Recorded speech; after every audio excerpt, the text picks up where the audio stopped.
The day Evelyn Hart stepped off that stagecoach, every single person in Ash Creek held their breath, not out of welcome, but out of cruel anticipation.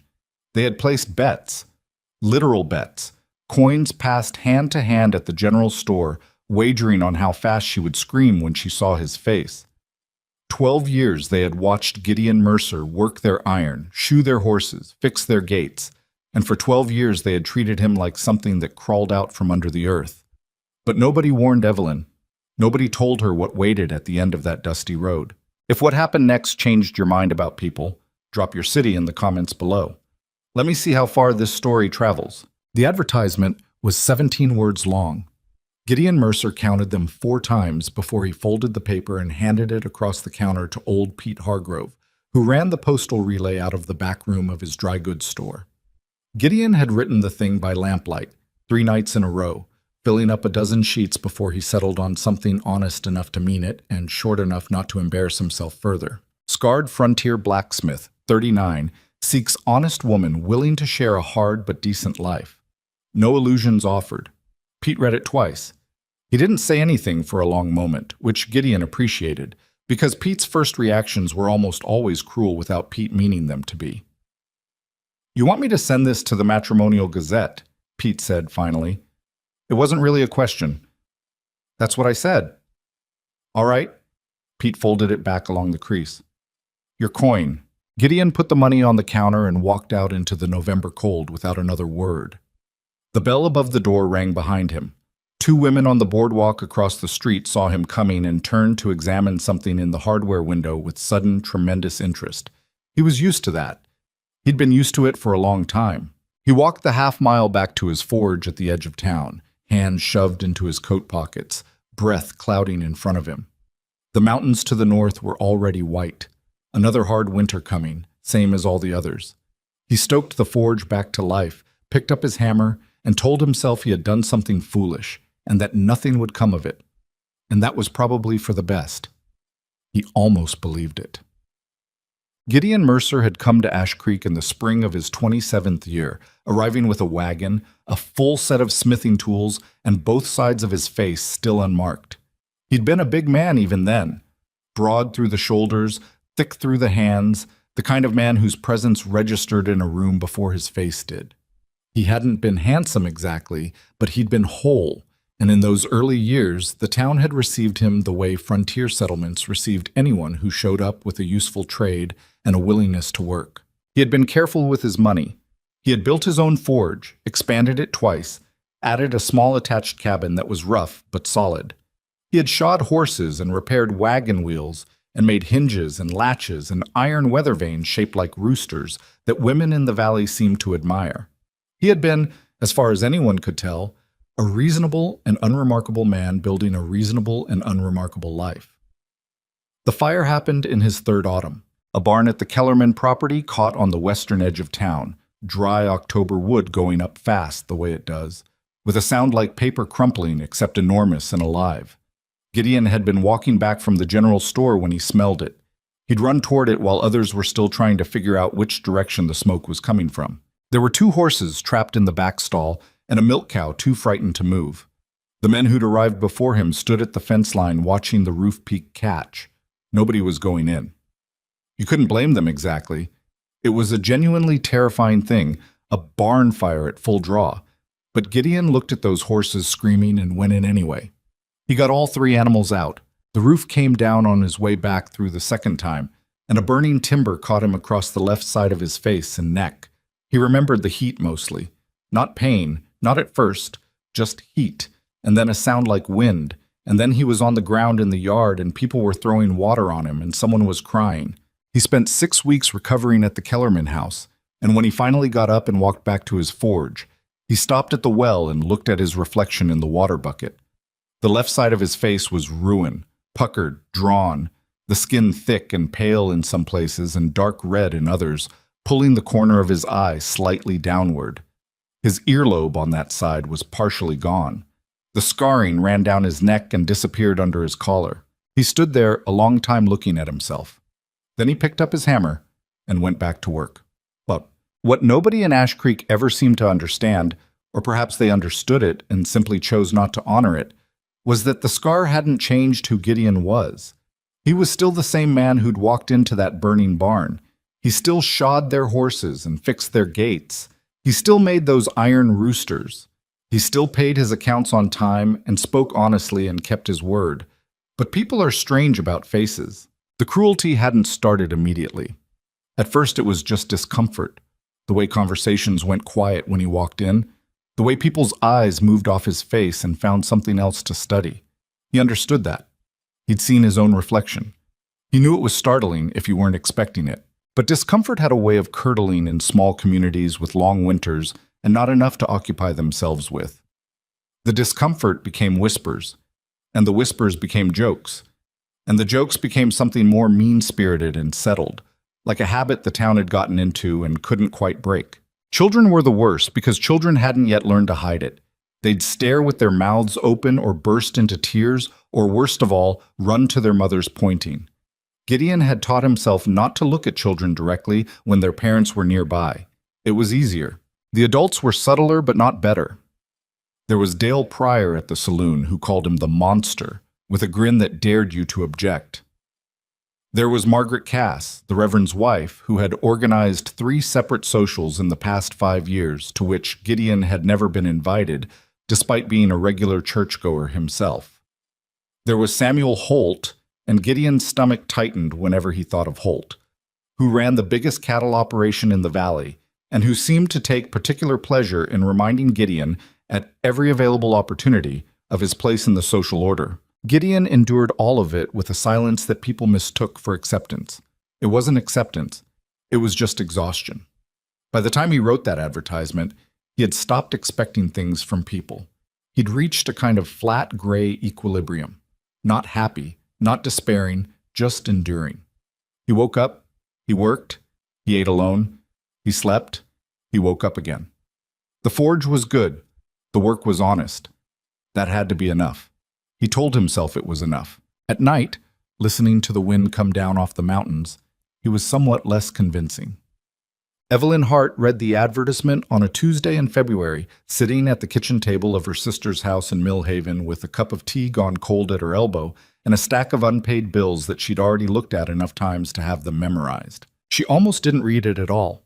The Matrimonial Gazette had been her sister Clara's idea, Clara's well-meaning, slightly desperate idea, and Evelyn had been politely ignoring the issues Clara kept leaving on the kitchen table for the better part of 3 weeks.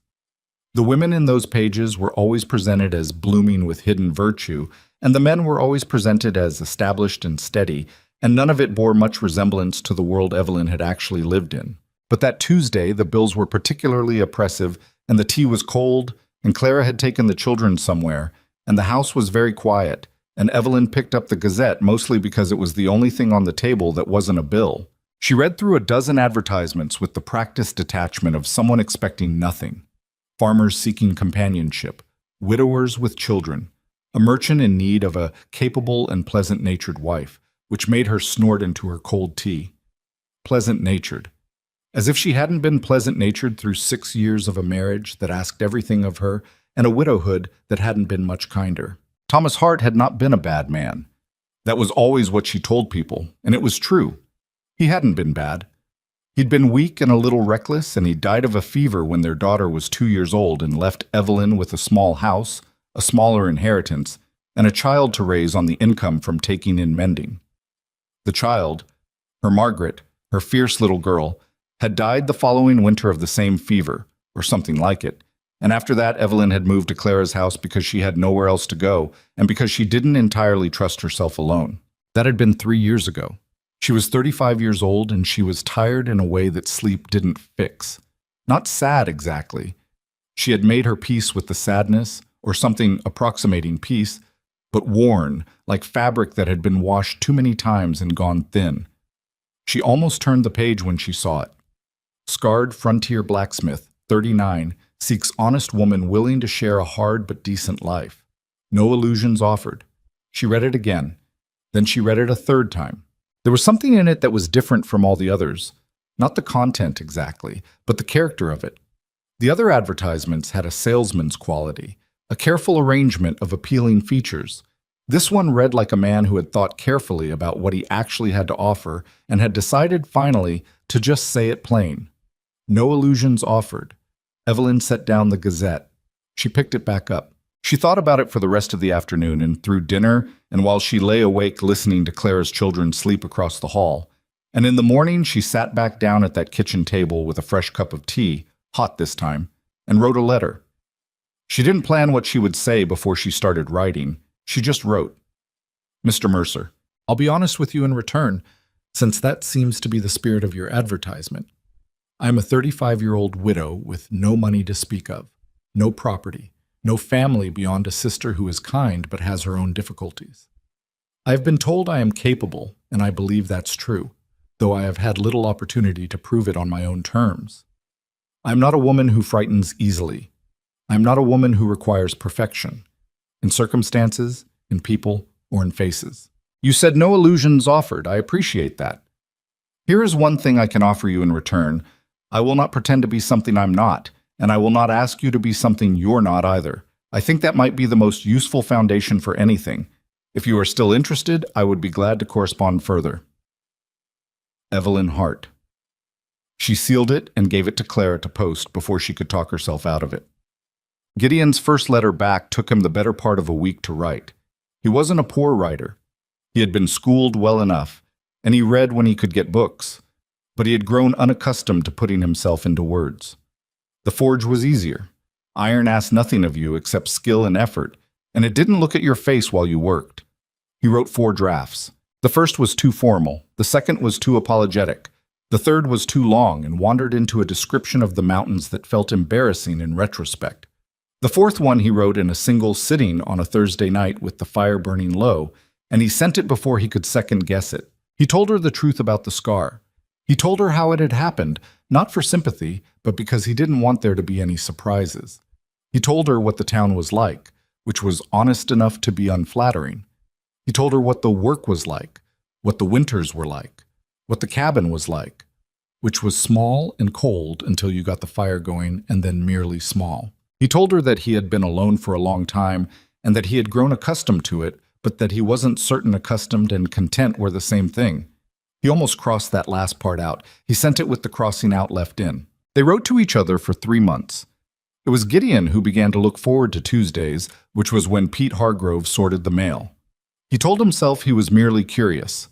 By the 4th week, he was at Pete's counter every Tuesday morning, and Pete, who was not an unkind man in his core, just a thoughtless one, had stopped saying anything about it and simply handed Gideon his letters first. Evelyn's letters were like her first one, direct and unadorned and occasionally funny in a dry way that surprised him. She didn't perform optimism. She didn't soften things that didn't need softening. When she wrote about her dead daughter, she did it simply, without asking him to feel anything particular about it, and the simplicity of that hit him harder than elaborate grief would have. When she asked him questions, they were real questions, not polite conversation filler, but things she actually wanted to know. What does it sound like when you're working the bellows? What do people in Ash Creek argue about? Do you have friends there, honestly? That one he had to think about for a while before answering. Honestly, he wrote back, no. Not in the way I think you mean. There are people who are decent to me when they need work done, and some who are decent enough the rest of the time too. But a friend is someone who seeks your company when they don't need anything from you, and I don't think anyone in Ash Creek has done that in a long time. I've stopped expecting it. I'm not sure that was the right decision, but it was the one I made. Her reply came back on a Tuesday in April, when the snow was finally thinning. That's not something you should have had to decide. I'm sorry. For whatever it's worth, I'm seeking your company right now, and I don't need anything from you except the letters. He read that 4 times. Then he went back into the forge and hit a piece of iron for an hour until it was something useful. In May, she wrote and said that if he was still willing, she would like to come. He read the letter standing at Pete's counter and had to read it twice before the words arranged themselves into meaning. Good news? Pete said. Maybe, Gideon said. I don't know yet. He wrote back the same evening. Yes, I'm still willing. I want to be honest with you. I'm also frightened, which is not something I'm accustomed to admitting. The forge doesn't scare me. Winters don't scare me. But this does. I think that means it matters. Her reply. It means it matters. I'm frightened too. I think that's reasonable. He made arrangements. He wrote to the preacher in Ash Creek, a man named Dawson, who was decent and discreet. He cleaned the cabin in a way it had never been cleaned, moved furniture, scrubbed floors, hung a curtain in the bedroom that he'd been meaning to hang for 2 years. He thought about painting the door and decided that was going too far, and then painted it anyway, a dark red that he thought looked respectable. He didn't tell anyone in town that she was coming. He should have known they would find out. Pete Hargrove told his wife. His wife told Margaret Cass. Margaret Cass told everyone else at the Thursday quilting circle, and by Friday the whole of Ash Creek knew that the scarred blacksmith had sent for a mail-order bride. The reaction was not kind. "She doesn't know," was the general consensus. Nobody told her about his face. The assumption, stated openly in the saloon, muttered in doorways, discussed with something approaching gleeful anticipation, was that the moment Evelyn Hart saw Gideon Mercer, she would take the next stagecoach home. Some people were genuinely sympathetic in a pitying sort of way. Others were enjoying the prospect of the spectacle. Samuel Holt, who was neither sympathetic nor genuinely entertained but simply mean in a consistent and methodical way, told 3 different men that he was looking forward to watching the woman's face when she got off the coach. Gideon heard about some of this from a young stable hand named Eli, who worked at the livery and who was one of the few people in town who spoke to Gideon with anything resembling ordinary human respect. "You should know what they're saying," Eli said carefully, handing Gideon a piece of iron he'd brought in for reshaping. "Some of them are planning to be at the depot when she arrives." Gideon held the iron and looked at it. "All right," he said. "Gideon, I heard you, Eli. Thank you." He set the piece down and picked up his hammer. "I'm working." That night, alone in the cabin, he considered writing to Evelyn and telling her what she was arriving into. Telling her that the town intended to be there. That they expected her to take one look at him and turn around. That whatever she'd imagined in those letters, whatever careful picture she'd built of this man and this place, the reality was going to arrive all at once, in public, with an audience. He picked up his pen. He put it back down. She had said she wasn't a woman who frightened easily. He had no right not to believe her. He went to bed. He did not sleep especially well. She arrived on a Thursday in early June. The stagecoach was 20 minutes late, which meant the crowd that had gathered at the depot had been standing in the sun long enough to get irritable. There were maybe 40 people, a remarkable number for a Thursday morning in a town Ash Creek's size, arranged in a rough crescent around the depot platform. Women in bonnets, men with their thumbs in their belt loops. 3 children who had been brought, Gideon thought, specifically to witness the event, which was the part that made his jaw tighten the most. He stood at the near edge of the platform, slightly apart from the crowd. He'd worn his good shirt, which was clean and reasonably pressed. He'd done what he could with his hair. He had not tried to cover his face or stand with his right side toward the road in the way he sometimes did when he knew people were going to look, because he'd thought about that and decided it was the wrong way to begin. She would see all of it or none of it. That was the decision he'd made. The stage came around the bend from the eastern road in a plume of pale dust. The crowd sort of settled and sharpened, the way crowds do when the thing they've been waiting for finally arrives. Gideon heard someone behind him say something low and mean that he didn't catch entirely, and he focused on the approaching stage and kept his breathing steady. The driver pulled up. The horses settled. The door opened. A woman stepped out. She was not what he'd imagined. Or rather, she was, but differently. Medium height, dark hair pulled back practically. A gray traveling dress that had seen better days but was clean and well kept. She was thinner than he'd expected, which said something about the past few years he didn't like thinking about.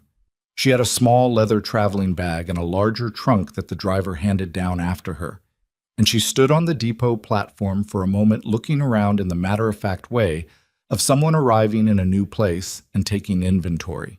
Then she saw him. He made himself hold still. He watched her face. He was good at reading faces, 12 years of practice, watching people look at him. And what he saw in Evelyn Hart's face was not what he was braced for. There was recognition. There was something that might have been relief. There was a careful taking in of details, honest and unhurried, like someone reading a letter. She walked toward him. The crowd collectively went very quiet. She crossed the platform in about 8 steps, set her bag down, and stood in front of him. She was looking at his face, all of it, the scarred side and the whole side both, not flinching, not performing composure, just looking at him the way you look at someone you've been writing letters to for 3 months and are finally actually seeing. "Gideon," she said. "Evelyn," he said. His voice came out steadier than he deserved.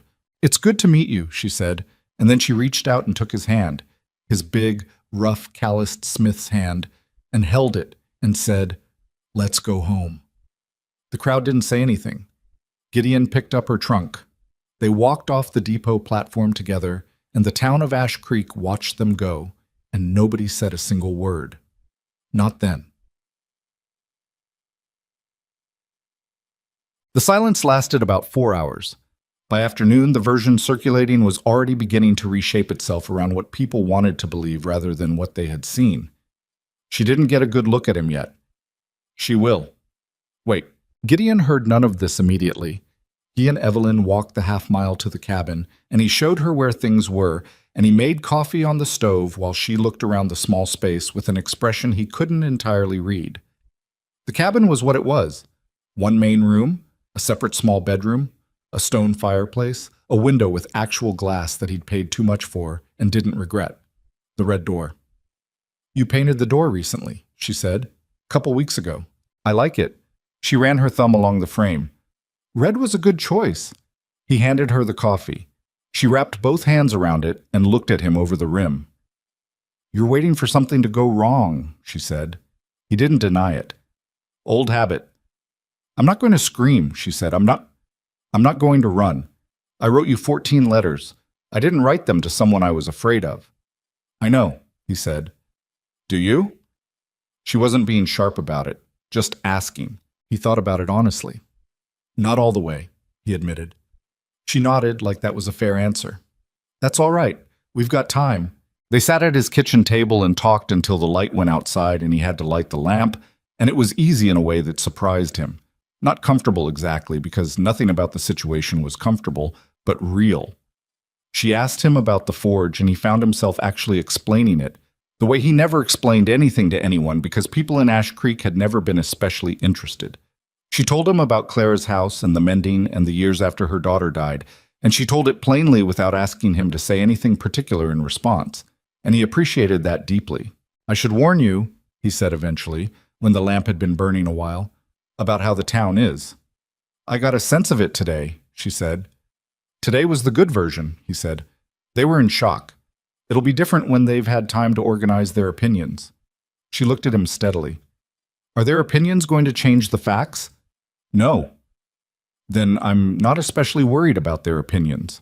He wanted to believe that. He genuinely wanted to. But he had been in Ash Creek long enough to know that opinion had a way of making itself felt whether you worried about it or not. It had weight. It had consequence. It wore on you slowly, the way cold wore on a building, finding the gaps in the insulation and seeping in. He didn't say that, not that first night. "All right," he said instead. She finished her coffee. He showed her where the blankets were. He slept in the main room on a cot he'd set up, which was awkward but right, and he lay awake a while listening to the sounds of the cabin settling and the wind outside. In the morning, she made breakfast without being asked, which surprised him because he hadn't shown her where anything was, but she'd apparently figured it out on her own. She set a plate in front of him and sat down across from him with her own plate and looked like a woman who had decided something and was at peace with having decided it. He thought, eating his eggs in the early morning quiet, that he had not felt less alone in 12 years. He didn't say that either. It was too early for that, but it was there, quiet and strange, and a little bit frightening, like something he'd stopped expecting to feel and wasn't entirely sure what to do with now that it was there. He picked up his coffee. He went to work. Evelyn Hart. Evelyn Mercer. Now, legally, married by a brief and simple ceremony that afternoon in Preacher Dawson's parlor, with Eli the stable hand and Dawson's wife as witnesses, began unpacking her trunk. The red door swung shut behind him. The forge fire caught on the first strike.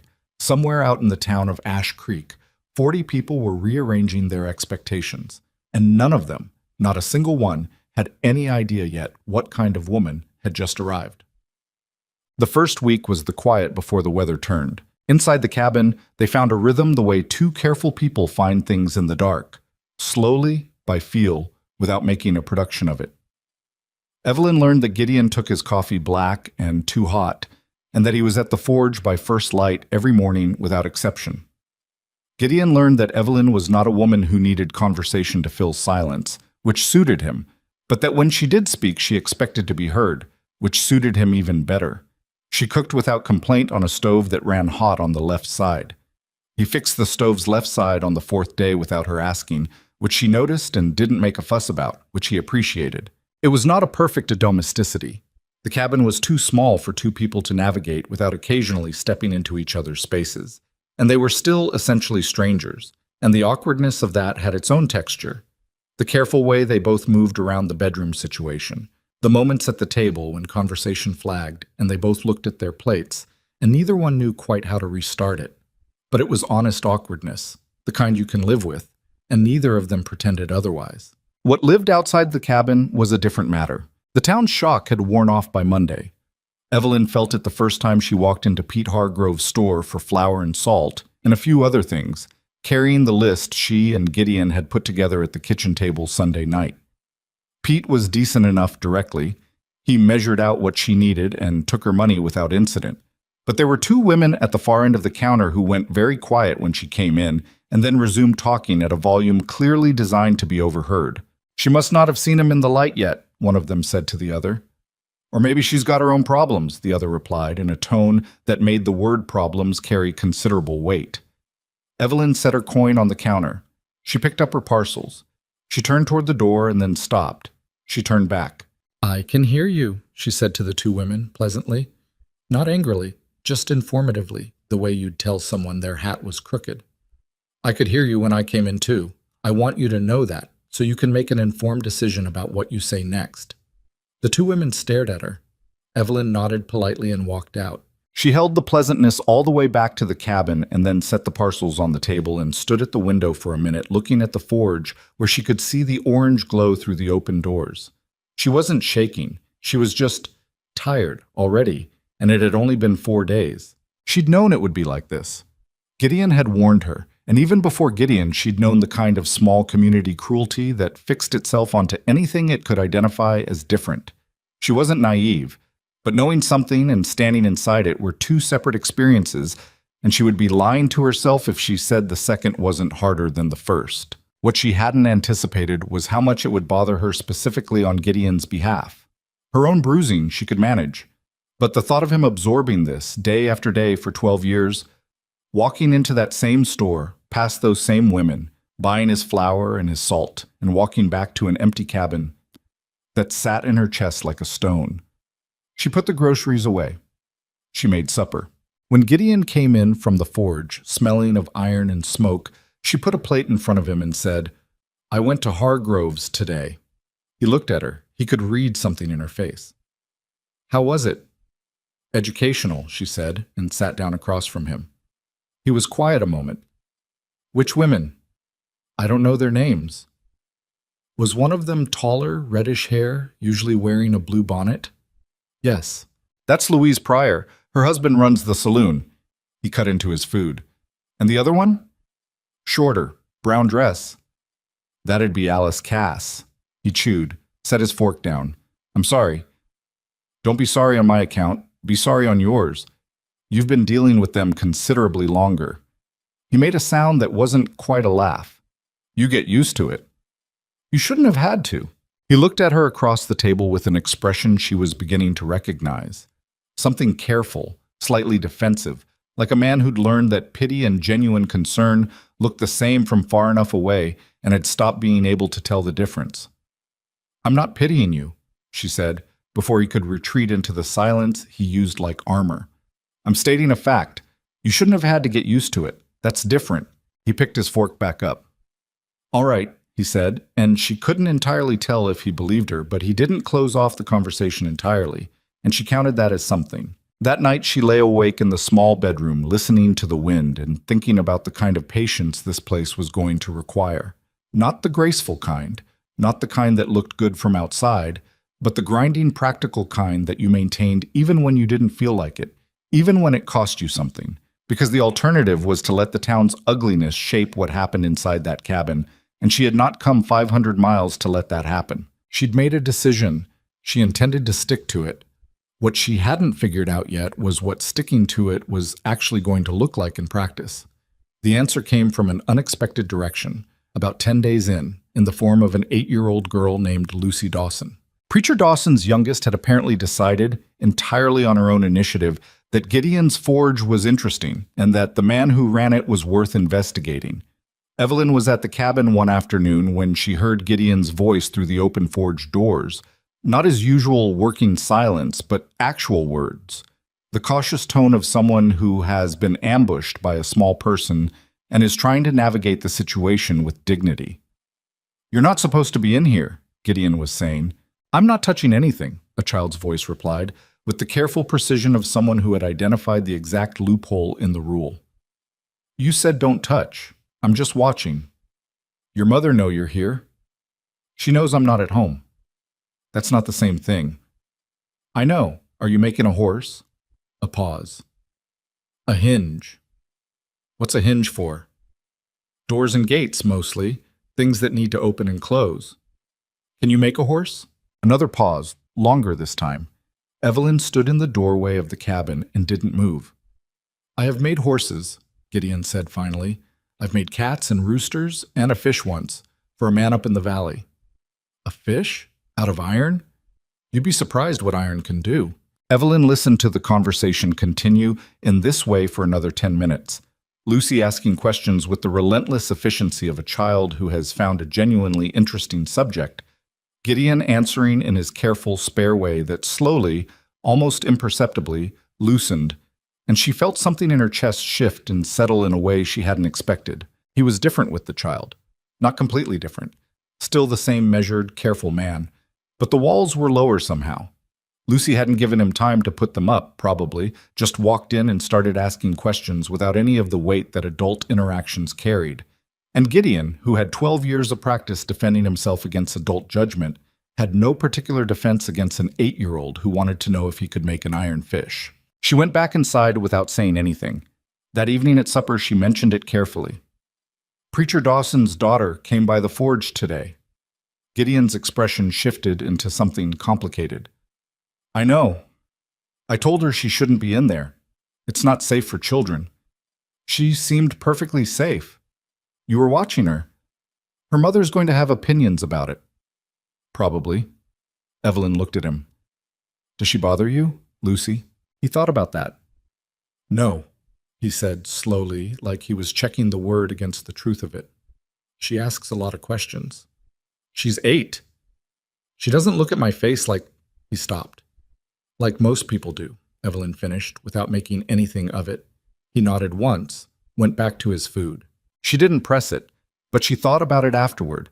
The way the girl had walked into that forge without any of the cultural instruction adults had absorbed about the scarred blacksmith at the edge of town. Lucy hadn't been taught to see a monster. She'd looked and seen a man doing interesting work and walked toward it, the way children walk toward anything they're curious about. And Gideon had responded to that in a way he hadn't been able to respond to years of adult pity or adult contempt.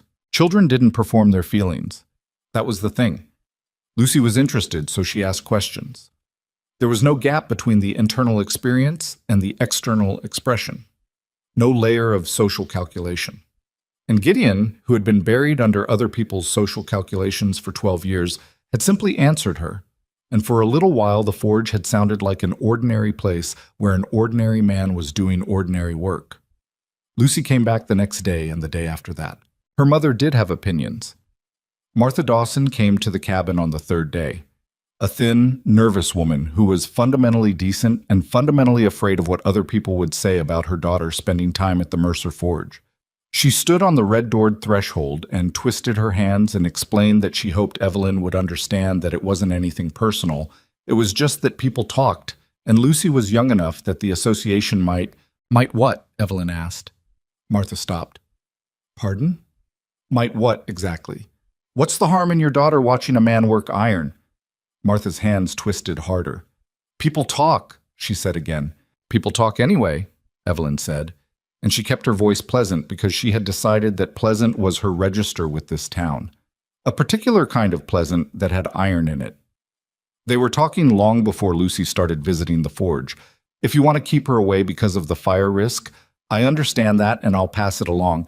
But if the reason is what people might say, I don't think that's a good enough reason, and I don't think you entirely do either, or you wouldn't have come to the door to explain it.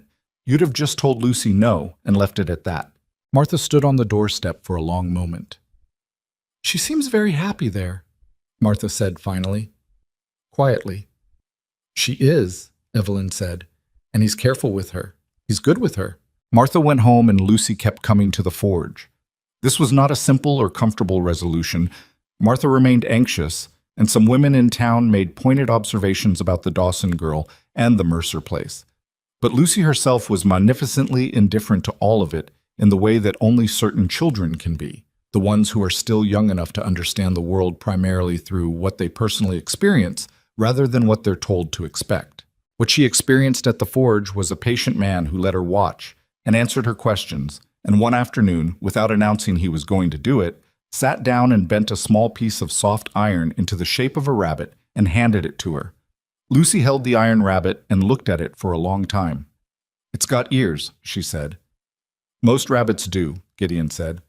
"Can I keep it?" He looked at her steadily. "What do you think?"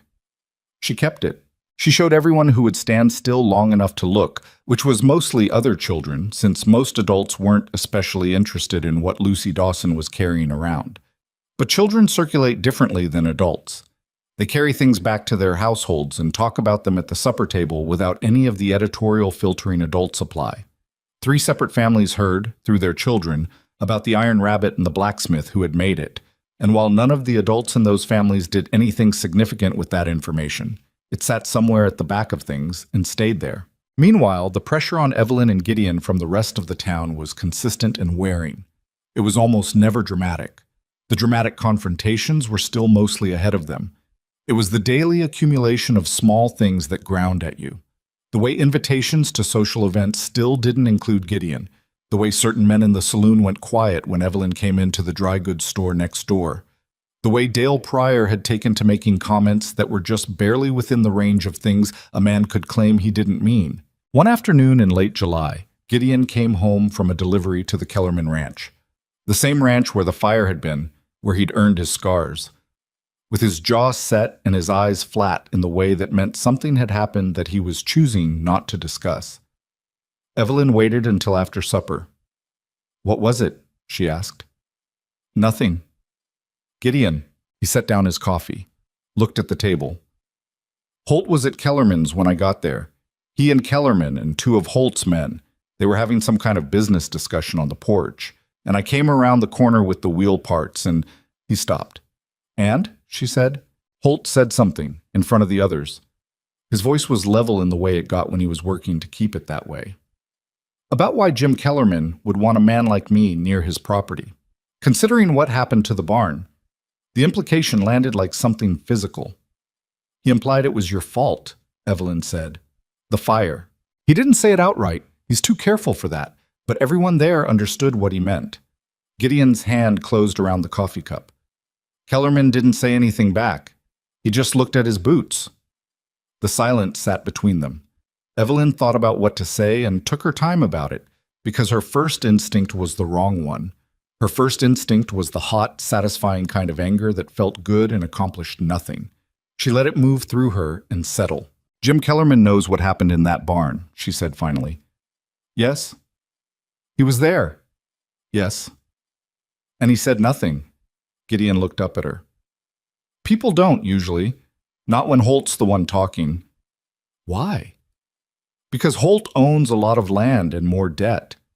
Half the people in this valley owe Samuel Holt something, one way or another, and he knows it, and he's not subtle about the accounting." He was quiet for a moment. "That's just how it is here. That's not how it should be." "No," he agreed.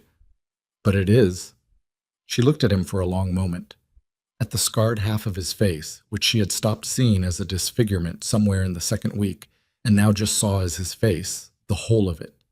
And she thought about 12 years of this. 12 years of delivering work, doing the job, fixing the gates and shoeing the horses, and having Samuel Holt imply, in front of witnesses, that the fire had been something other than what it was. "Has he said things like that before?" she asked. Gideon made a sound. "Evelyn, I'm asking." "Yes, in various forms, for a long time." He stood up and carried his cup to the basin. "He doesn't like that I own my property free and clear. He doesn't like that I don't owe him anything. Men like Holt, they need something to hold over you, and when they don't have it, they find another way to diminish you. The face gave him an easy one. And you've just absorbed it." He turned around, not angry, but something close to the foundation of anger. "What would you have me do? Call him out? Get myself killed over a comment at a fence post?" "No," she said. "That's not what I mean." "Then what do you mean?" She looked at him steadily. "I don't know yet," she said, honestly. "But I mean something. I'm working on what exactly?" He looked at her for a moment, and she thought she saw something flicker in his expression. Not quite hope, not quite fear. Maybe some difficult combination of both. And then he turned back to the basin, and the moment passed. But she kept thinking about it. She thought about it lying awake that night while the summer heat pressed down on the cabin's low ceiling. She thought about the accumulation of it. The women at Pete's counter, Martha Dawson at the door, Dale Pryor's comments, Jim Kellerman looking at his boots, and underneath all of it, Samuel Holt, who was the engine of it, the man whose opinion had weight because he had power, and who had decided at some point that the scarred blacksmith at the edge of town was a useful object for his particular kind of cruelty. She thought about Gideon's face when he'd described it. Not defeated. He wasn't a defeated man, whatever the town thought, but worn, in the way of someone who had decided that this was simply the texture of his life and had made accommodations accordingly. She thought about Lucy Dawson holding the iron rabbit, about the way the child had looked at it without any of the weight that adults brought to things. She thought, there is something here that could change. It has not changed because nobody has made it change. The town is not fixed. People are not fixed. They are stuck in a pattern that nobody has interrupted yet. She wasn't sure she was the right person to interrupt it, but she was here. And she was not a woman who frightened easily. That much she knew about herself. She listened to Gideon's steady breathing from the main room. Outside, something called out from the tree line, an owl, or close enough. And then the summer night settled back into its flat, hot silence. And eventually, a long time after she should have, Evelyn Mercer closed her eyes and slept. The summer ground down slowly, the way summers do in high country. Relentless heat through July, then something that almost resembled relief in August, the mornings coming cooler, the light shifting its angle. Gideon worked. Evelyn kept house and began quietly to learn the valley, its rhythms and its people, who was genuinely unkind and who was merely afraid, which was an important distinction she'd learned to make in other hard places. Lucy came to the forge 3, 4, sometimes 5 days a week, and Gideon had stopped pretending this was a problem that needed solving. He'd cleared a low stool to the side of the main work table where she could sit without being underfoot, and she brought things to look at while he worked. Rocks she'd found, a bird's nest that had fallen from the elm behind the church, once a small injured lizard in a jar that she was convinced he could build a tiny iron enclosure for. "I can't build a cage for a lizard, Lucy." "Why not?" "Because the bars would have to be thinner than I can make them, and the lizard would be terrified of the heat, and also you shouldn't keep wild lizards in cages." "What if he wants to stay?" "He doesn't." She considered this. "How do you know?" "Because nothing that lives outside wants to be kept inside. That's just true of most things." Lucy chewed on that for a while. Then, "Do you want to be kept inside?" Gideon looked at her over the work table. She was asking it the way she asked everything, without any particular agenda, just following the thought to where it went. He went back to his work. "No," he said. "I don't." "Then why do you stay in the forge all the time?" "I'm working." "You're always working." "That's how you run a business, Lucy." She seemed unconvinced but dropped it, which was one of the things Gideon had learned to appreciate about her.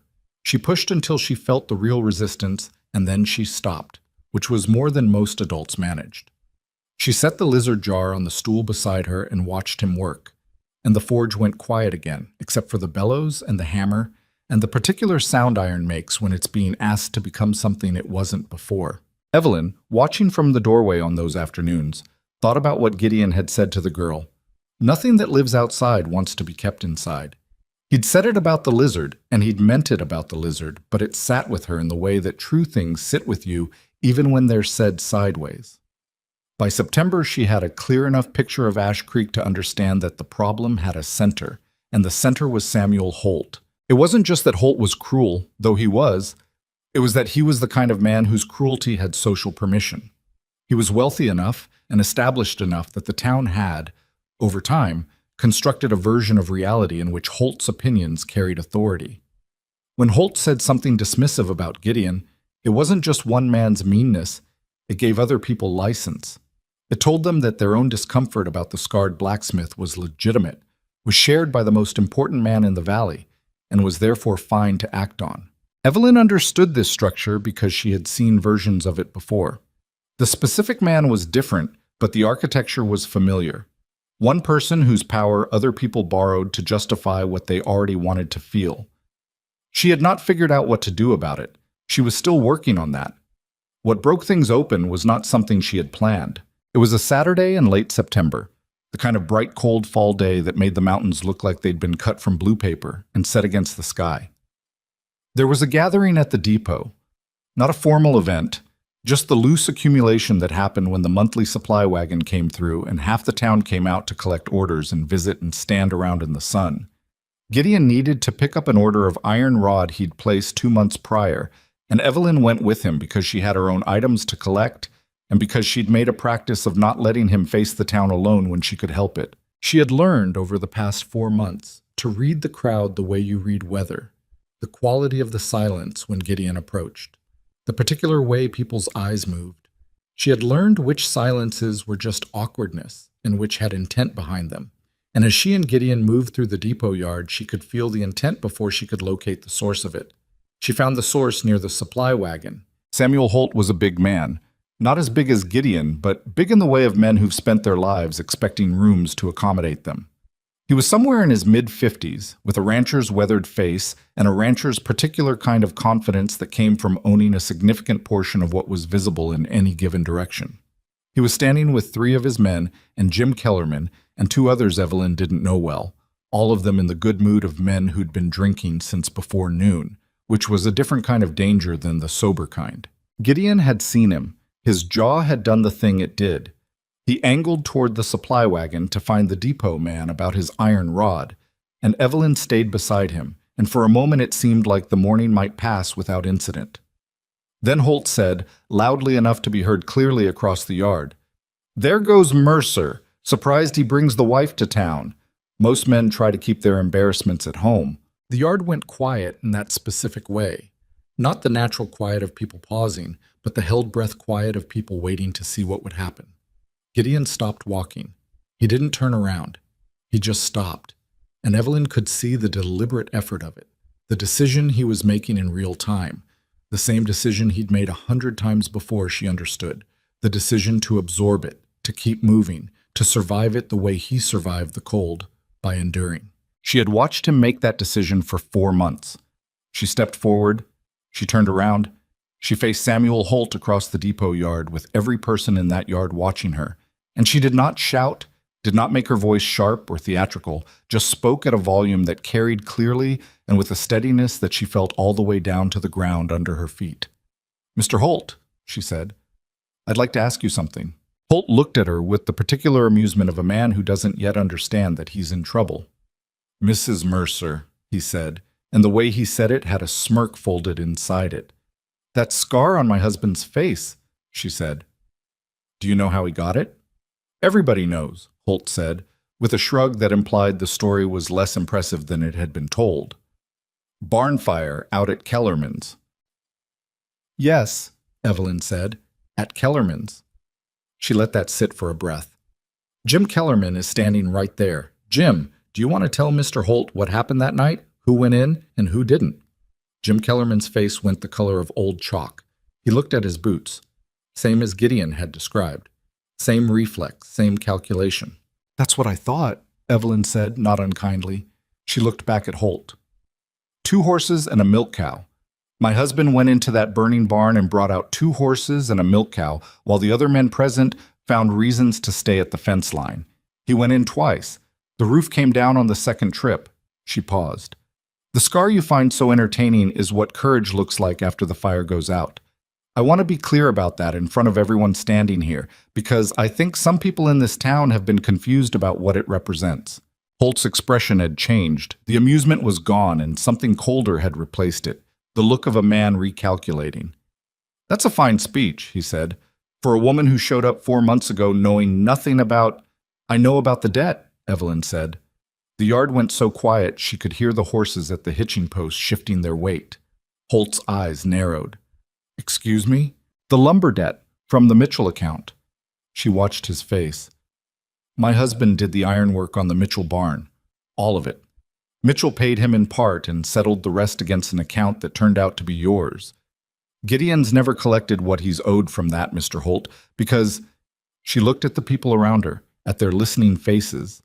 "Well, I think everyone here can probably reason out why a man with your particular hold on this community might be difficult to press for payment." The silence had weight now. Holt stared at her. She could see him doing the math. Who had told her, how much she knew, whether she was guessing or certain.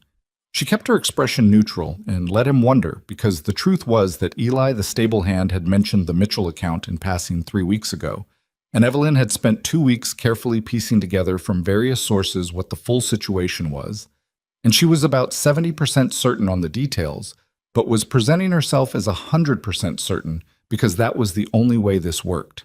"You want to be careful," Holt said, and his voice had dropped, the amusement entirely gone, replaced by something that was a genuine warning. "Mr. Holt," Evelyn said, "I have been careful for 4 months. I have been patient and quiet, and I have watched this town treat my husband like he is something less than a man for 12 years because of a scar he earned doing something none of you were willing to do. I am finished being careful about that." She looked at the people in the yard, at their faces, some uncomfortable, some attentive, 1 or 2 with something that might have been the beginning of shame. "Every one of you has left ironwork at that forge. You've had your horses shod and your hinges fixed and your gates repaired, and you've taken that work and you've walked away and you've treated the man who did it like a joke. And Samuel Holt has been the loudest voice telling you that was acceptable, because it's useful to him to have someone in this town that everybody's allowed to look down on." Nobody said anything. Holt's men were looking at each other. "The Mitchell debt," Evelyn said, turning back to Holt directly. "I'd like it settled. This week." Holt looked at her for a long moment. She did not look away. Her heart was doing something alarming inside her chest. She was frightened. She was absolutely frightened. This was a powerful man in a community where he could make life very difficult. But she had learned a long time ago that frightened and incapable were not the same thing, and she kept her face and her voice steady because the alternative was to let him see an opening. Something shifted in Holt's expression. It wasn't remorse. She wasn't naive enough to expect remorse from a man like this. But it was something. A recalculation. A reading of the room that told him this particular morning had not gone the way he'd planned, and that pressing further would cost him more than it would gain. He looked away from her. He looked at the people in the yard with the assessing look of a man checking his social credit and finding, perhaps, that it was thinner than usual. "Crawford," he said to one of his men, without looking at Evelyn again, "settle up with Hargrove about the Mitchell account." Then he turned and walked to his horse and rode out of the depot yard without another word. The crowd exhaled. Evelyn stood where she was for a moment, making sure her legs were going to cooperate, because the fear that she'd held steady through that entire exchange was now trying to come out the other side, and she needed a moment to manage it. Then she turned around. Gideon was standing 3 feet behind her. She hadn't heard him move. He'd been at the supply wagon, and now he was here, and his expression was something she didn't have a word for. Not quite astonishment, not quite something else. A combination of things that she thought she was probably going to need time to understand. "The iron rod's here," he said after a moment. "Good," she said. Her voice came out steady. She was grateful for that. "Evelyn," he stopped, started again. "How did you know about the Mitchell debt?" "Eli mentioned it. I asked around." He looked at her. "You've been asking around." "Carefully," she said, "and not loudly until today." She glanced back at the yard where people were beginning to move again, beginning to talk in the low, intense way of people processing something unexpected. I should have asked you before I did it. I didn't because I was afraid you'd tell me not to. I would have, he said. I know. He was quiet for a moment. Holt's not going to forget that. No, she agreed. He's not. He's going to make things difficult. He's been making things difficult. At least now he has to do it honestly. She looked at Gideon's face, that face she had learned over 4 months, the whole of it, and she said more quietly, I'm sorry if I overstepped. I mean that. It's your life here and your business, and I made a decision that affects both without asking. That wasn't right. He looked at her for a long time. Around them, the depot yard was fully alive again, people moving and talking, the supply wagon being unloaded. Jim Kellerman had disappeared. Holt's man Crawford was already heading toward Hargrove's store. You touched it, Gideon said finally. She wasn't sure what he meant. 12 years, he said, and his voice had something rough in it that he wasn't entirely managing. Nobody, not one person in this town ever. He stopped, looked away at the mountains for a moment, looked back. You could have just not. You could have just let it go. I couldn't, she said simply. I really couldn't. He nodded, picked up the iron rod from the depot man who had appeared silently at his elbow. He hefted it over his shoulder. Let's go home, he said. They walked back through town together, and something was different. Not dramatically different, not some immediate transformation, but different in the particular way of things that have shifted at their foundation even when the surface hasn't caught up yet. People watched them pass. Some looked away as usual, but some didn't. Mrs. Alderman from the feed store gave Evelyn a small, quick nod from her doorway. The tiniest gesture, barely a movement, but deliberate. Tom Briggs, who was a farmer who'd had his plow repaired by Gideon twice and never once said thank you beyond the transaction, watched them pass from under his hat brim and then said gruffly, to no one in particular, or possibly to Gideon specifically, Good ironwork on that plow, Mercer. Things held up 2 seasons. Gideon paused, turned, looked at Briggs for a moment. Glad to hear it, he said. Briggs nodded and went back to whatever he was doing. They kept walking. Well, Gideon said after a moment. Yes, Evelyn agreed. Neither of them said anything else until they got home. He put the iron rod in the forge. She started on the midday meal. Lucy arrived 20 minutes later. She'd somehow already heard, the way children hear everything, through some network of information that operated faster than adult gossip, and she stood in the doorway of the cabin with her eyes very wide. Mrs. Mercer, she said, did you really yell at Mr. Holt? I didn't yell, Evelyn said, cutting bread. I spoke clearly. Lucy turned this over. Mary Pryor says you yelled. Mary Pryor's mother wasn't there. Were you there? No. Then I'd wait and get the story from someone who was. Evelyn looked at the girl. Come in or stay out, Lucy. You're letting the cold in. Lucy came in. She sat at the kitchen table and watched Evelyn work with the expression of someone revising her opinion of something in real time. After a moment, she said, I think what you did was brave. I think what I did was necessary, Evelyn said. Those are different things, and the second one is more important. Why? Evelyn set down the knife, thought about how to say it to an 8-year-old in a way that was honest rather than simple. Because brave is about feeling. It's about whether you're scared. Necessary is about whether something needs doing regardless of how you feel about it.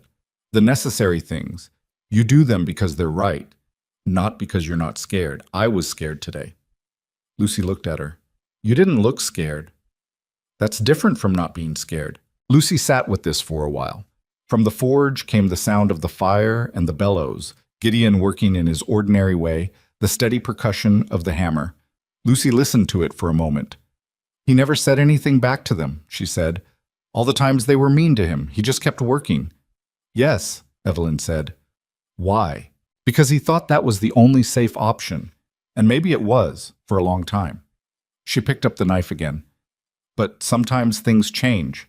Sometimes the situation changes enough that the safe option and the right option are closer together than they used to be. Lucy nodded slowly, in the way she had of absorbing things that were bigger than her years, but filing them away for when they'd fit. She took the iron rabbit from her pocket and set it on the table and looked at it. "I'm going to keep this forever," she said. "I know you are," Evelyn said. Outside, the fall light came sharp and low through the window, catching the rabbit on the table and throwing a small iron shadow across the wood. The hammer rang from the forge. The fire popped. The mountains stood blue and cut paper clear against the afternoon sky. Inside Samuel Holt's house on the ridge, 3 miles out, Crawford had returned and delivered the news, and the man sat at his desk looking out his wide window at the valley below and understanding, with the cold clarity of a man who had held power a long time and knew exactly what the texture of a shift felt like, that something in Ash Creek had changed this morning. He didn't know yet what he intended to do about it, but he was thinking, and so was Evelyn, in her kitchen, cutting bread, listening to the hammer ring. Holt paid the debt on a Wednesday. Crawford came into Hargrove's store with the correct amount in coin and set it on the counter without a word, and Pete Hargrove counted it twice and wrote it into his ledger with the particular careful neutrality of a man who understood the significance of what was happening, but had decided that acknowledging it out loud was above his pay grade.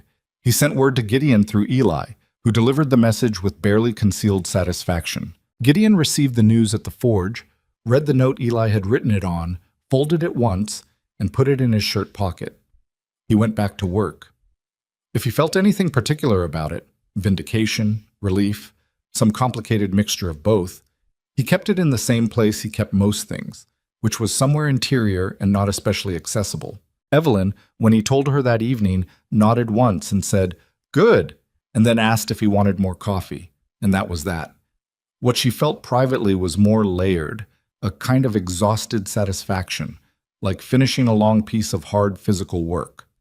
But she kept that to herself too, because she had learned that Gideon didn't need her feelings about his victories any more than he needed her feelings about his wounds. What he needed was for her to treat both as ordinary, as things that had happened and been handled and could now be set down. The town did not transform overnight. She had never expected it to. But the depot yard confrontation had done something to the social atmosphere of Ash Creek that was difficult to name precisely, but impossible to ignore. The best way Evelyn could describe it to herself was that people seemed less certain, not kinder necessarily. The instincts of a community ran deep and didn't reverse on a single morning, but less certain that their unkindness was automatically supported. The permission structure that Holt had provided had developed a crack, and cracks, given time, had a way of becoming something you couldn't ignore. Jim Kellerman came to the forge 3 weeks after the depot yard incident. Gideon saw him coming from 20 yards out and kept working, which was the only response he trusted himself to make. Kellerman was a tall man, 50-ish, with a farmer's permanent squint from years of looking at distances. He had not been outright cruel to Gideon over the years. He was more the passive variety, the man who benefited from the cruelty of others without getting his hands in it. But passive complicity has its own flavor, and Gideon had not forgotten the boot-staring incident with Holt at his own fence line. Kellerman stopped at the forge entrance. He had his hat in his hands. That said something. "Mercer," he said. Gideon put down the hammer. "Kellerman." Kellerman looked at the hat in his hands. "I want to say something." "All right." About that day. When Holt said what he said about the barn, he stopped, turned the hat brim. "I should have spoken up. I knew the truth of it. I was standing there knowing the truth, and I didn't say a word." He looked up. "That wasn't right. I've been thinking about it for a while, and it wasn't right, and I'm sorry for it." The forge crackled between them. Gideon looked at the man for a moment. He thought about 12 years of accumulated moments like that one. The averted eyes, the silence when silence was cowardice, the boots staring. He thought about what an apology was worth after all of that, and what it wasn't worth. And he decided that the honest answer was somewhere in the middle, which was where most true things lived. "I appreciate you saying it," he said. Not warmly, but honestly. Kellerman nodded. He seemed to understand that was the ceiling of what was available. "I've got a gate needs rehinging," he said after a moment. 3 panels on the north fence, if you've got capacity." "I've got capacity," Gideon said. Bring me the measurements." Kellerman put his hat back on. "I'll have my boy come by tomorrow." He turned to go, then paused without looking back. "Those horses. The 2 you got out that night. Roan mare's still working. She's good." He left. Gideon stood at the forge entrance and looked at the empty path for a moment. Then he went back inside and picked up his hammer and stood at the anvil and didn't hit anything for a while. He was still standing there when Evelyn appeared in the doorway. "I saw Kellerman leaving," she said. He apologized. She was quiet, waiting. "For the fence post thing, with Holt." He looked down at the iron on the anvil. "He said he should have spoken up." "He should have," Evelyn said. "Yes." He picked up the hammer, set it down again. I don't know what to do with it. That's the honest answer. He said the right thing, and I don't entirely know what to do with it after 12 years of the wrong thing." She came into the forge and stood on the other side of the work table. "You don't have to do anything with it right away. You're allowed to just let it sit. People act like forgiveness is simple," he said, and his voice had something raw in it that he usually kept better contained. "Like you just decide and it's done." "It's not," she said. "It's a long, ugly, repetitive process, and most people who tell you otherwise haven't been given much to forgive." She paused. "He came. He said it. That's his part. Your part comes in your own time." He looked at her. "Did you know he was coming?" No. She met his eyes steadily. "I didn't arrange it, Gideon. Some things are just people making their own decisions. That's allowed to happen too." He held her gaze for a moment and then nodded, slow, and picked up his hammer, and she left him to his work. But she stood outside the forge doors in the autumn sun for a moment and let herself feel something she'd been careful not to let herself feel too much. The fragile, unreliable thing that was hope. The kind that wasn't certainty but was better than the alternative. The weeks that followed were not a transformation. That word was too large and too clean for what actually happened. What actually happened was smaller and more human and messier than transformation. Tom Briggs stopped by the forge one afternoon to ask about a plow repair and stayed 20 minutes longer than the business required, talking about the coming winter and the price of grain. And Gideon talked back in the careful way of a man relearning a skill he'd stopped practicing. Mrs. Alderman began nodding at Evelyn in the street. Really nodding, not the tiny fractional gesture of the depot yard, but a proper acknowledgement. And one Thursday stopped to ask about a recipe for preserving apples. And they stood at the edge of the road talking about apple preserves for 8 minutes while the world continued around them. Lucy still came to the forge. She had started bringing other children sometimes, a boy named Robert from 2 streets over, and a girl called Clara May who was her age and serious-faced, and watched Gideon work with the focused intensity of a person who was thinking very hard about something. Gideon tolerated the expanded audience with the resignation of a man who understood that he'd lost control of a situation several months ago and was working on making peace with it. One afternoon, Robert asked if he could try the small hammer. "No," Gideon said. "Why not?" "Because you're 7 and everything in here can hurt you." "Lucy's not getting hurt." "Lucy knows where to stand. You don't yet." He glanced at the boy. "Come back when you're 12 and I'll show you the bellows." Robert seemed to find this a reasonable enough arrangement. He went back to watching. Clara May, who had not spoken in 3 visits, said suddenly, "My father says you're the best iron worker in the valley." Gideon looked at her. "Who's your father?" "Dawson," she said. "I mean, Preacher Dawson is my uncle. My father is Ben Alderman." He processed this. "Your father said that?" "Yes." She looked back at the work on the anvil without any particular expression. "He said it to my mother last week. I wasn't supposed to be listening." Gideon turned back to the anvil. He worked the iron for a while. "Your father makes fair estimates," he said finally. Clara May seemed satisfied with that and went back to her observation. Evelyn heard this story from Lucy that evening over supper. Lucy recounted it with great enthusiasm and somewhat creative embellishment. And when the girl had gone home and the cabin was quiet, she looked at Gideon over the table and found him looking at the surface of his coffee with an expression she had learned to recognize over the past months. Something moving in him that he hadn't decided yet whether to put into words. She waited. He said, slowly, "I think I forgot how to believe it, that people could just think well of something I'd done. I kept assuming there was something else underneath it, some other angle. There isn't always another angle. I know that." He frowned at the coffee. "I know that's true, but knowing something and being able to actually—" He made a gesture that was frustrated and imprecise and very unlike his usual economy of movement. "Feel it," she finished. "Yes." "That takes longer," she said. Knowing and feeling are different speeds. He was quiet for a moment. Outside, the wind had come up, the first real warning of winter in it. The fire in the hearth moved. "I've been thinking," he said, "about what you said to Holt."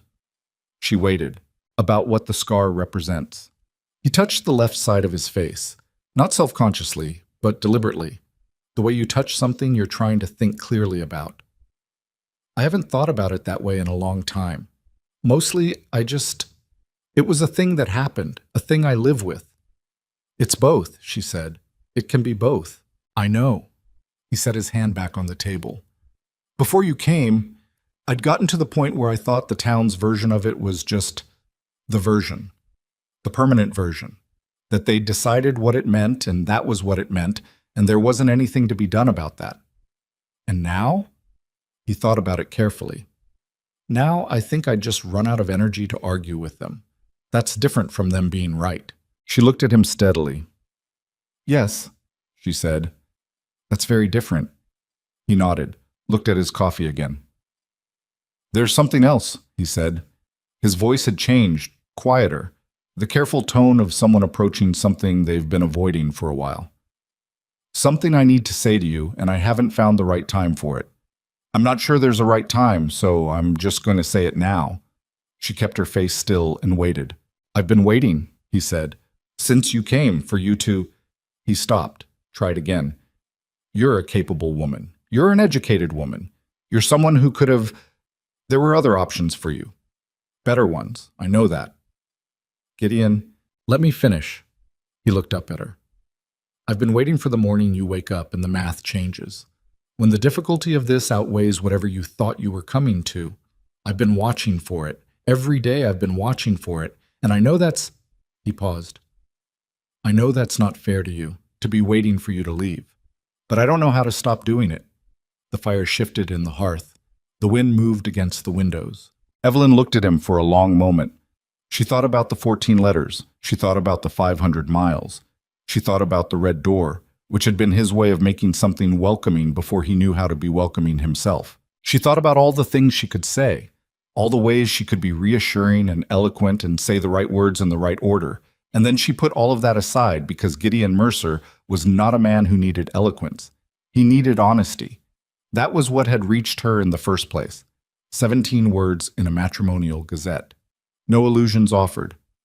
"I'm not going anywhere," she said. Just that. He looked at her. "I made a decision," she said. "I don't make decisions I don't intend to keep. You know that about me by now." "I know it," he said. "I believe it in my head." "The rest will catch up," she said. "Give it time." He was quiet for a long moment. The wind and the fire and the small sounds of the cabin around them. "You're a strange woman," he said finally, and it came out with something in it that wasn't quite a laugh but was related to one. Warm, startled, like he hadn't expected to find that in himself. "I've been called worse," she said. "I didn't mean it as a criticism." "I know you didn't." He looked at her with that expression she still didn't quite have a word for. The one she'd first seen at the depot when she'd taken his hand. The look of a man encountering something his experience hadn't prepared him for. She had come to think of it as the look of someone learning that a door they'd stopped expecting to open was not, in fact, locked. "All right," he said. "All right," she agreed. She got up and refilled his coffee without being asked. He accepted it without ceremony.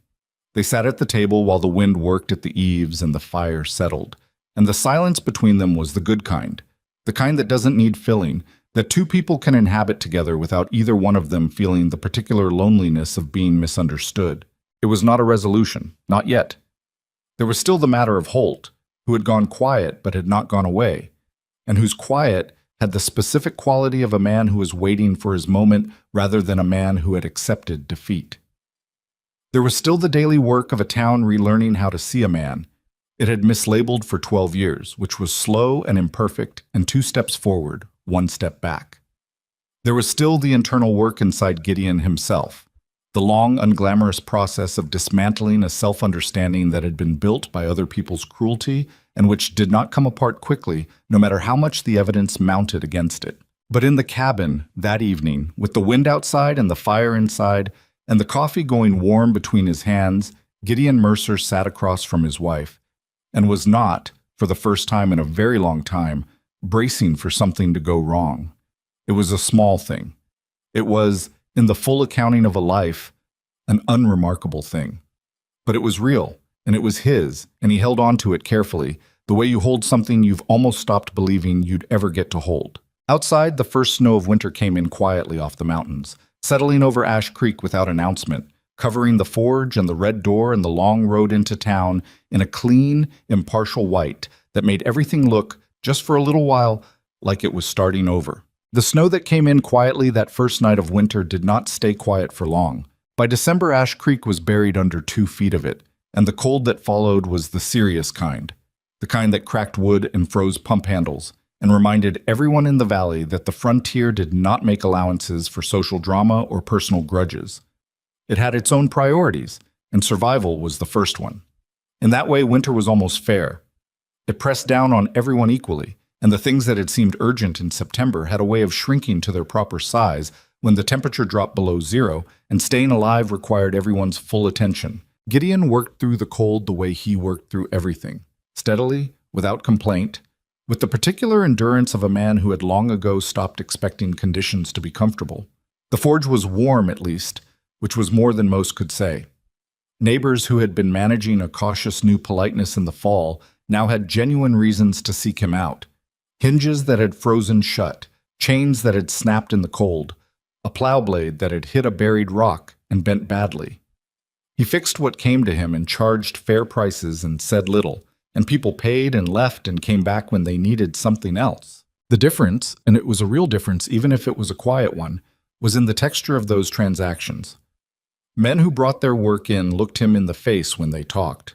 Not all of them, not perfectly, but more than before and more honestly than the ones who had managed it before. The town was not rehabilitated, Bow. That was too large a word for what was happening, and Evelyn had long since given up on large words for this process. But it was adjusting, the way a body adjusts after something has been set right that had been sitting wrong for a long time. Not without pain, not without the occasional step backward, but in a direction. Holt's silence continued into the winter, and it was the kind of silence that Evelyn did not trust. She mentioned this to Gideon in January, on a night when the cold was so severe that the inside of the window glass had frosted over and the fire needed feeding every 2 hours. "He's not done," she said. They were at the table after supper. She had become comfortable saying difficult things plainly because Gideon responded better to plain than to careful. "I know," he said. "He's been talking to people. Eli said he's been spending time at Pryor's saloon more than usual, buying rounds." Gideon looked at her. "Eli tells you things. Eli likes us," she said, "and he pays attention. He says Holt's been working at something, replanting something, I think, trying to rebuild what the depot yard cost him. What do you want to do about it?" She thought about this honestly. "Nothing, right now. You can't preempt a man's scheming without knowing what he's scheming. We wait, and we keep doing what we're doing, and we don't give him anything to work with. And if he manufactures something, then we deal with it when it's real." She met his eyes. "I'm not going to spend the winter being afraid of Samuel Holt." He almost smiled. It was the near smile she'd come to recognize, the one that didn't quite make it all the way to his face, but lived in the vicinity of his eyes. "All right," he said. What Holt manufactured came in February, and it was smaller than Evelyn had expected, which was either a sign that his influence had genuinely diminished or a sign that he was being more careful than usual. He let it be known, through the saloon, through the particular social pipeline that ran from Pryor's bar to Margaret Cass's quilting circle, that there were questions about the quality of Gideon's work on the Mitchell Barn ironwork, and whether the failure of a latch on the eastern side had contributed to the fire spreading the way it had years ago. It was vicious in the specific way that Holt was vicious. Not a direct accusation, nothing you could confront head-on, just a seed planted in the right soil at the right time. The implication drifting through the community that maybe Gideon's work had contributed to a fire that had scarred him. The almost elegant cruelty of turning the origin story against itself. Evelyn heard it from Martha Dawson, who came to the cabin on a Tuesday morning looking uncomfortable in the way of someone delivering news they wished they didn't have. "I think you should know," Martha said, sitting at the table with her hands wrapped around the coffee Evelyn had given her. I don't believe it. I want to say that first. I don't believe it, and neither does my husband. I know, Evelyn said. What exactly is being said? Martha told her. Evelyn listened without interrupting. When Martha finished, the kitchen was quiet for a moment. Who's carrying it? Evelyn asked. Dale Pryor, mostly, and Louise, but it started with Holt. Yes. Evelyn looked at her coffee. All right. What are you going to do? I'm going to talk to Jim Kellerman, Evelyn said. Martha looked uncertain. Do you think he'll... I think he apologized to my husband in November and meant it, Evelyn said.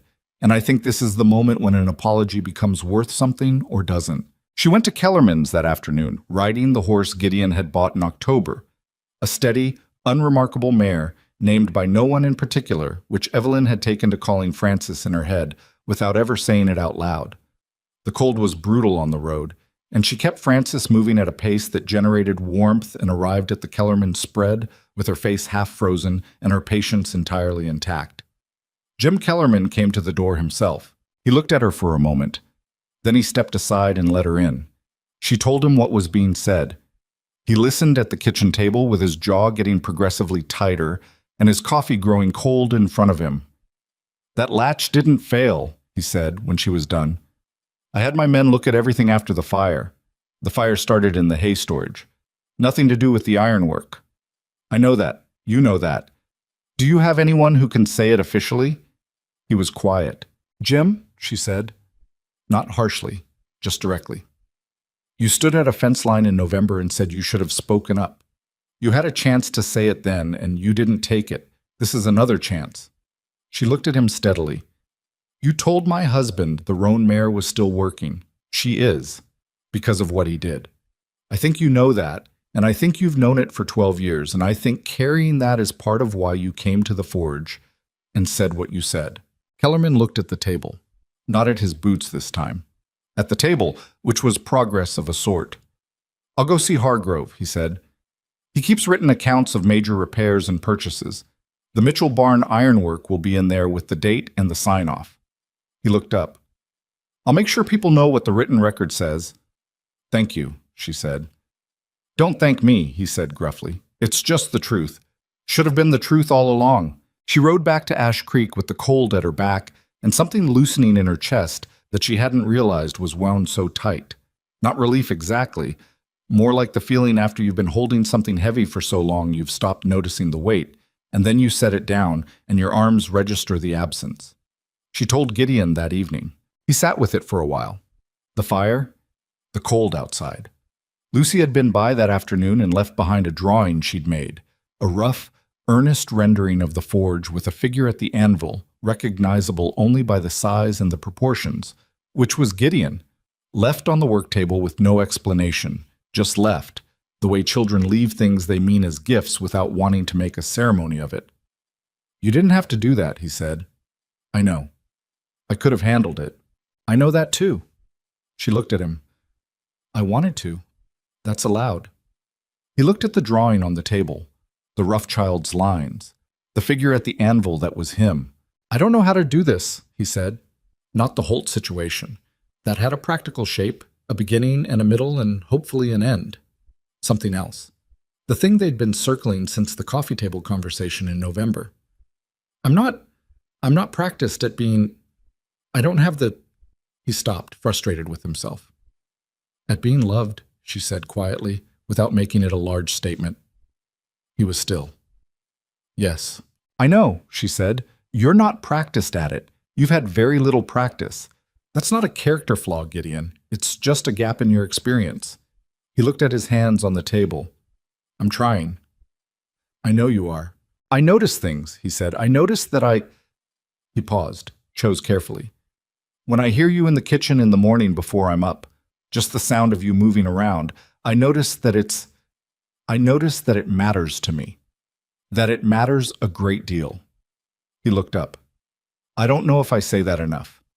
I don't know if I say things like that enough. She reached across the table and put her hand over his. He looked at her hand on his like it was something he was still, after 7 months, not entirely accustomed to. You say enough, she said, And the rest? I see it.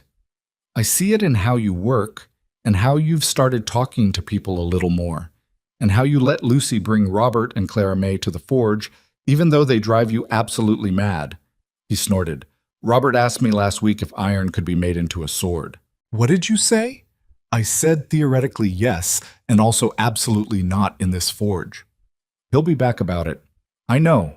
He's relentless. He turned his hand over and held hers. Not dramatically, just held it. She's good, that girl. Lucy. She's going to be something when she's grown. Yes, Evelyn agreed. She is. The winter finished in March with a series of storms that felt personal, the way late winter storms do, as if the season is making one final argument before it concedes. By April, Kellerman's trip to Hargrove's ledger had done its work. Quietly, without theater, the way true things tend to move through communities once they get loose. The written record was the written record. The Mitchell Barn ironwork had been done correctly and signed off correctly, and the fire's origin was in the hay storage and had nothing to do with any latch. That was what the account showed, and Pete Hargrove, who was not a brave man but was an honest one, confirmed it to anyone who asked. It didn't destroy Holt. Men like Holt didn't get destroyed by single truths in small communities. He was still there, still owned his land and his debt and his social weight. But something had shifted in the valley's understanding of him. The man who had been the voice of certainty about the scarred blacksmith at the edge of town had been wrong, demonstrably, twice now in public, and the second time had involved trying to use a burned barn against the man who had risked his life at that barn. And even people who had been inclined to defer to Holt found that a step too far. He stopped coming into town as often. Whether that was shame or strategy or simply the practical withdrawal of a man who'd calculated his losses and cut them, Evelyn neither knew nor particularly cared. What mattered was the space his absence created. Spring came, the way it always comes to high country. Suddenly and seriously, the snow retreating in what seemed like days, the world going from white to green in a rush that felt almost violent after the long gray months. The forge doors stood open for the first time since October, and the sound of the hammer and the bellows went out into the warming air and mixed with the other sounds of the settlement coming back to life. Lucy arrived on the first warm afternoon with Robert and Clara May and a fourth child Evelyn had never seen before, a small, solemn boy who turned out to be Clara May's younger brother. And the forge had 4 observers for the first time in its history, which Gideon managed with the controlled exasperation of a man who had accepted his situation. "No touching," he said, before any of them could speak. "We know," Lucy said, with the authority of seniority. "Especially you," he said to Robert. "I know," Robert said, aggrieved. "Why especially him?" the solemn small boy asked. "Because he's the most likely to forget," Gideon said, and went back to work. Evelyn listened to this from the cabin doorway and felt something she didn't try to name because naming it would make it smaller than it was. It was just this. The ordinary life of it, the hammer and the children's voices and the spring air and the man at the anvil who had learned, slowly and imperfectly and at great cost, to let himself take up space in the world without apologizing for it. He had not entirely learned it. He was still working on it. Some mornings he was still the man who watched for the thing that would go wrong, who braced against the warmth because warmth had a history of being withdrawn. She recognized those mornings by something in the set of his shoulders, and on those mornings she gave him space and time and didn't try to fix it because it wasn't something that could be fixed, only endured and then slowly, gradually gotten past. But the distance between those mornings and the others was growing. She was sure of that. Slow, imperfect, genuinely human progress. Not the kind that looked good in a telling of it, but the kind that was real. In May, Ben Alderman, Clara May's father, the man who had told his wife that Gideon was the best iron worker in the valley, stopped by the forge to place an order and stayed to look at some of the decorative work on the shelves, the iron animals and the small figures Gideon made when the commissions were light. He picked up an iron fox, small and precise, with something in the angle of its head that was almost wry. "You made this for sale?" he asked. "Everything's for sale," Gideon said. "I'd like it. For my daughter." He set it down and reached for his coin. "She talks about this forge like it's the most interesting place in the valley. I think she's probably right." He paid. He took the fox. He left without ceremony, and Gideon stood at his work table and looked at the empty space on the shelf where the fox had been. And when Evelyn came to the forge doorway an hour later, she found him standing at the shelf still, not lost in it, not overwhelmed, just standing there the way you stand somewhere when something has shifted and you're taking a moment to register it. "You all right?" she asked. "Yes," he said. Then, because he was trying, and she deserved the trying, "Alderman bought the fox." "I heard," she said, "for Clara May." "Yes." He turned around. In the open forge doorway behind her, the May light was warm and the mountains were showing green at the lower elevations, the snow retreating toward the peaks. He looked at her the way he'd looked at her since the depot platform. The look of a man who had stopped expecting the door to open and was still, after all this time, a little astonished that it had. "I think things might be all right." She looked at him steadily. "I think they might be too," she said. "I've thought that for a while." "I know," he said. "I'm catching up." She smiled, a real one, not the careful, pleasant one she used with the town, but the private one, the one that was just his. "Take your time," she said. He did not say what he was thinking, which was that he had spent 12 years inside a life that had been built for one, and that he had stopped being able to imagine anything different, and that what had changed was not the scar or the town or even Evelyn exactly, but something in himself, some long-held belief that he was the kind of man things happened to, not the kind of man who could shape what happened. That was the thing she had interrupted, without quite knowing she was doing it, in 14 letters and a red-painted door and a morning at a depot platform when she had walked toward his face without slowing down. He didn't say any of that because it was too much for a May afternoon in a forge doorway, but he thought it, clearly, in the way you think things that are true and settled. Outside, Lucy was teaching Robert something in the yard, some complicated game that involved a stick and a series of rules that she was clearly inventing as she went. Clara May and her small, solemn brother watched with the focused attention of children studying injustice.